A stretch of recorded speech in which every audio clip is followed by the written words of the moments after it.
Hello guys, Vizershi bringing you another Total War Warhammer replay with commentary. For today's battle we have Setra the Imperishable on his Chariots of God with a Tomb Prince escort, and yeah, they're going against the Wood Elves here, and the Wood Elves are being led by Drycha herself in the front line with her Dryads here.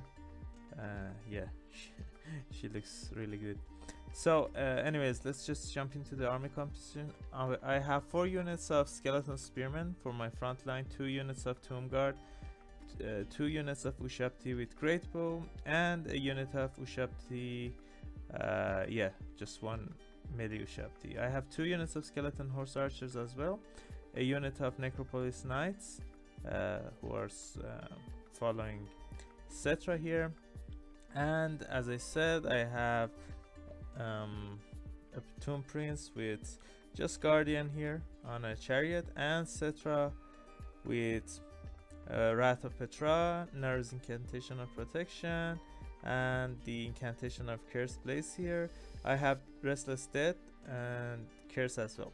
So the plan is, guys, when I was picking the army, I was really thinking how can I play the best way against Wood Elves here. This matchup is really interesting because both factions can go for a style of range play or rush, but an interesting thing is we both have kind of a rush with some range units here.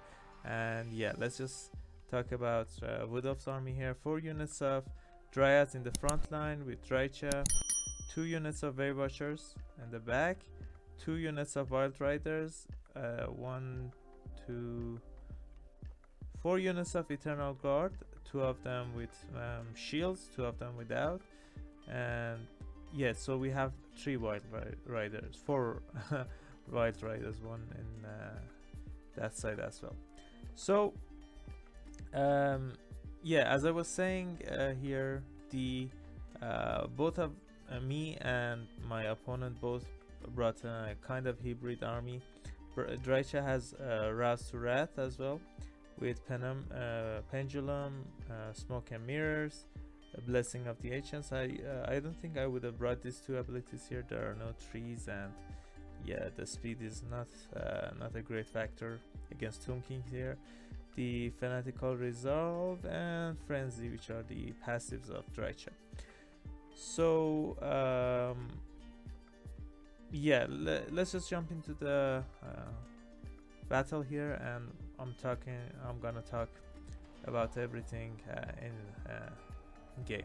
So yeah, I brought a unit of Ushapti. I wanted to have some punching power in my front line. Beside the just tomb guards, these guys are gonna do fine, I think, and skeleton archers are just there to hold and go after Wild Riders. We were able to direct these Wild Riders into these skeleton spearmen, which is a really good target for me. Setra with his companions there just charged Dryads doing good amount of damage, but he's taking a lot of damage from those Waste Stalkers there. That's why I casted Neru's Incantation there, and I'm trying to catch these Wild Riders really hard because yeah, they're just trying to move and go after my range Ushapti here. And yeah, another unit of Wild Riders going after my Ushapti, but I shot them and charged them. I wanted to do some damage to these guys at least before I get fully charged. The Wave Watchers are still shooting at poor Setra here, losing nearly 50% of its HP. And yeah, my opponent has the mobility, as you guys are seeing here. He's moving and going after high priority units here, but overall the infantry is not that bad for me. The Ushapti with Tomb Kings are clearing up the Wood Elf infantry here. I was able to catch 2 of the Wild Riders here. One of them is fleeing the battle. Now I'm gonna escort them with one of my skeleton archers here, horseman archer. And Cetra is really fast, so yeah, he can keep up with these guys. And with the Jeff incantation of Curse Blades with the anti-large, I was able to kill some of these Wild Riders here. One of my Ushaptis took a lot of damage, unfortunately, and they're kind of out of gas here, but the Chosen of the Gods, I was able to save them. And yeah, sometimes that's all you can hope for. So for my Tomb Prince, he was able to do really great against these Way Watchers. I think some of my infantry helped too, but yeah, Tomb Prince is really doing good here. Unfortunately, he's gonna get caught into these Wild Riders. They don't have the highest armor piercing, but still they're gonna do fine. And I'm in a desperate attempt to support my Tomb Prince and Cetra here. I had to move them to hold the range units here. I'm trying to summon my Ushapti here, as you guys are seeing, it's full. And yeah, my opponent's moving, trying to make some distance here, but yeah, the Tomb Prince is not gonna let that happen. And Cetra is a beast, so yeah, he can just move out of there. So yeah, in the back, my opponent still has some Wild Riders left. Some Dryads also were able to get into the back line here, but overall I'm not that concerned about here. The most important thing is I have to get rid of these Way Watchers. If the infantry is the only thing remaining, I think Cetra can do really great there. That damage was freaking crazy. I don't know if you guys were able to see it in time or not, but yeah, that was around 15% of that unit's HP. Tomb Prince still doing great, and yeah, I don't know why I forgot to micro these guys. Yeah, I'm probably gonna remember and go after these guys. These guys are so damaged that I think the Tomb Prince is able to get rid of them with a little bit of support. And yeah, my opponent doesn't have any range left here. I'm gonna escort this routing units here as well. And now my opponent is just left with this infantry here. I don't think any large units are remaining, and now the Chosen of the Gods shooting at them with their multi-shots there. One of the great things about this ammo is that it's okay against infantry as well. It sheds cab and other units, but overall, yeah, it's doing really good here as well. And yeah, I'm doing what you have to do when your opponent doesn't have any cav left. I don't think my opponent brought any great sags there. I hope I haven't missed them. I think they were all for Wild Riders there. So yeah, I'm just gonna leave this Dryads. I need to go help my Tomb Prince here with Cetra. They're gonna do really good. And yeah, guys, I think I casted a lot of spells here before Cetra's awesome Wrath of Petra explodes into the face of these poor elves and trees here. I'm gonna talk about this lore attribute. The Jaff incantation and Nerves incantation, both of them are really cheap, especially this 3 power cost incantation. So I'm healing all of my units a lot. I think we're gonna see here, but if I'm not mistaken, and I don't think I am, each cast heals Cetra as well. We can just watch here. Unfortunately, Pendulum is gonna do a lot of damage, taking that unit down from full HP to around 20 or 30% of its HP. But yeah, let's see how much has he healed. Yeah, as you guys are seeing here, he had around 500 heal here, and yeah, another cast is gonna heal him more. And I think the Tomb Prince is healing as well.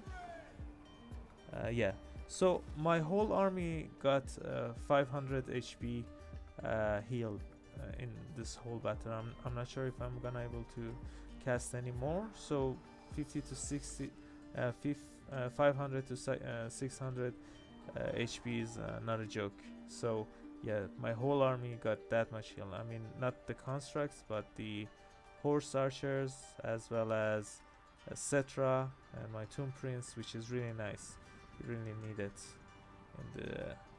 in long battles here. Yeah, these guys did even get heals as well, which is a lot. I don't know why these guys got much more healing here. That's around 14,000. Not 14,000, 1400 here. Did you guys get healed? Yeah, I'm not sure what's going on here. Do these guys get healed as well? Maybe they do. Maybe I'm missing something. Let's just check that ability out. I'm sorry, I'm not showing the battle, guys.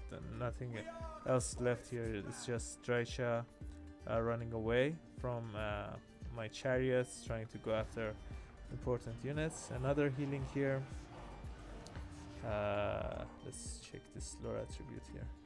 Units in range, which is effective range is map wide.